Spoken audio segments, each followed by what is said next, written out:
Lord, tulungan mo akong tuparin ang mga pangarap ko.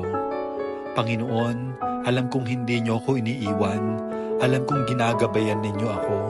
Alam kong lagi kayong humahanap ng paraan upang tulungan ako higit lalo sa mga pagkakataon na ako ay sinusubok ng panahon at maraming problema sa buhay.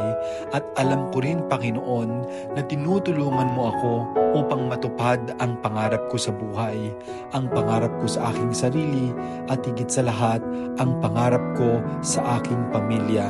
Salamat, Lord, sa lahat ng mga gabay at pagpapala na patuloy mong ibinibigay sa akin at direksyon upang aking maabot ang aking pangarap sa buhay.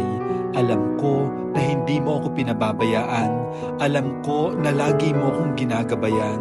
At alam ko na lagi kang nandyan upang ako ay tulungan at samahan. Amen.